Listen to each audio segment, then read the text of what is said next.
Hello everyone, Dead Poodles here, and today we have a brand new Forsaken build specially designed to take on the new Gambit Mode. So if you need to get a Prime Engram, or even that exotic hand cannon that everyone wants so bad, this might help you out a bit.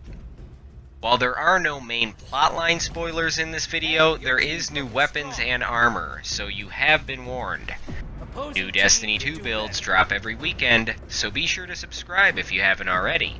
With all that out of the way, let's get right into the game. The Gambit Hunter is a well-balanced build, designed to provide support for your fire team. Built around the exotics, Ride & Flux, and the Sleeper Simulant. This loadout is best used for clearing adds as fast as possible, but it can also handle any invader trying to come your way as well. Looking at the armor, we have the Tangled Web Mask. The perk rolls on this one are shotgun reserves, increasing the amount of shotgun ammo that can be carried, and linear fusion rifle targeting, which improves target acquisition, accuracy, and aim down sight speed for linear fusion rifles. The Ancient Apocalypse Grips, with the perks Power Weapon Loader and Linear Fusion Rifle Scavenger.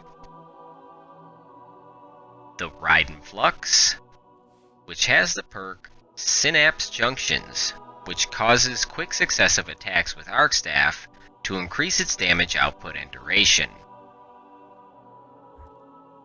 The Prodigal Strides, with the perks Special Ammo Finder, increasing the drop chance of special ammo on kill.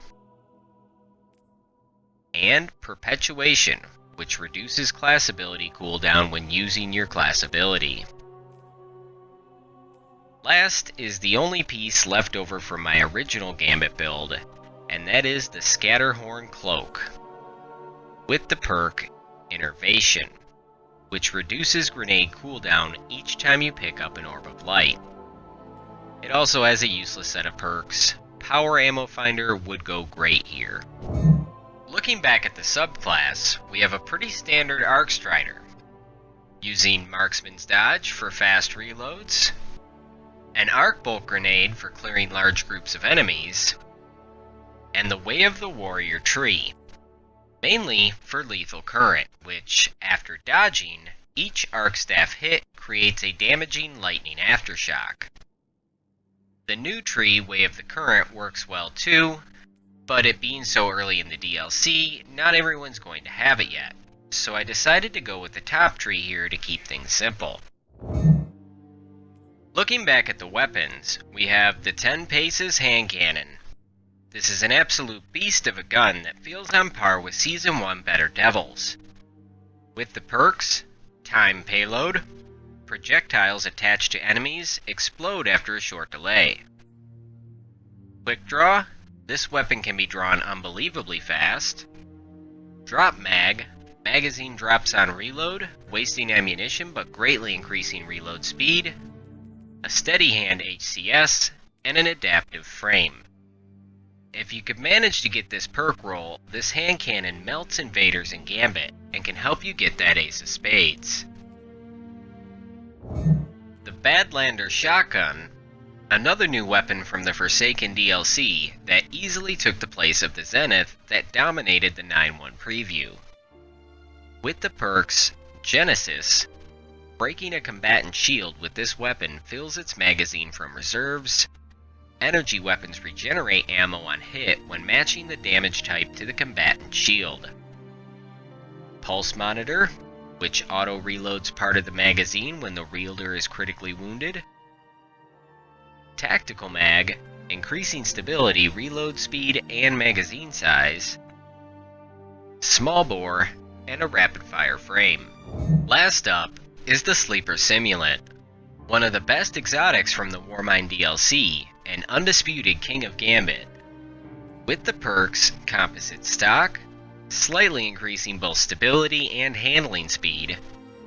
Moving Target, increased movement speed and target acquisition when moving while aiming down the sights.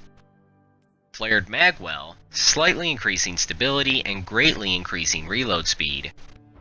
polygonal rifling, increasing the stability even more, and Dornroshen. The weapon's laser overpenetrates and refracts off hard surfaces.